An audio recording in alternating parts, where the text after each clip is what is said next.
At a time like this in our country and in our state and in our cities, leadership is what either pushes us over or pulls us back from the brink.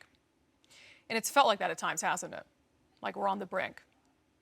We watched our cities get destroyed and looted. We watched complete lawlessness on the streets of Seattle. I recall very vividly being down there, the chaos of the moment, the overwhelming feeling that at a time when it was needed most, the streets were completely devoid of leadership. And we're also seeing a lot of pain. Thousands of protesters who didn't have criminal intent, who wanted their voices heard, who feel like the system is stacked against them, who truly feel like their lives are on the line every single day.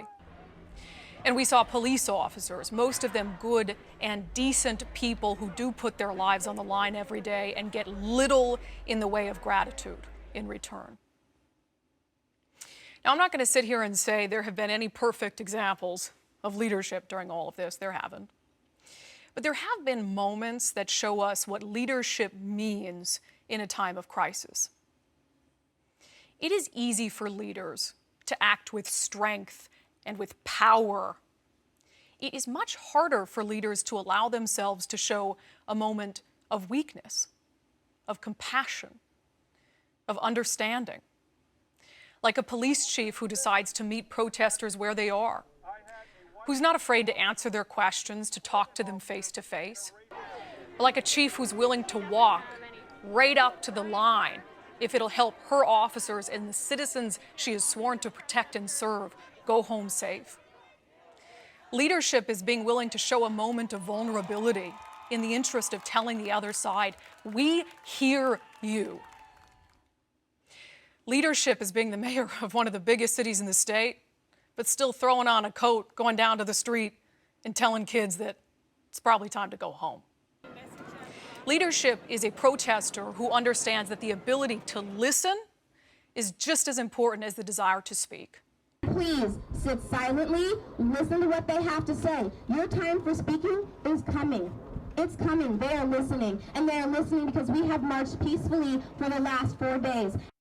Leadership is a mayor who can put ego aside, knowing full well she's about to be booed by thousands of people, and she doesn't care because she knows there's a chance that it might help.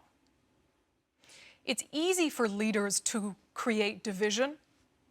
It's much harder for leaders to try to bring people together.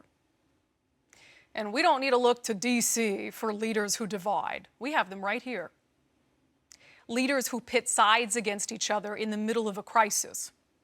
Police are the ones instigating the violence, and that in fact these seem to be not spontaneous eruptions from the police, but they seem to becoming prepared with instructions to orchestrate violence. In this moment, in a moment like this, we all get to decide what kind of leader we want to be.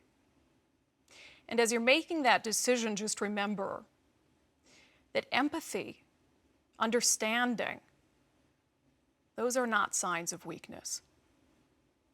And division is not and will never be a sign of strength.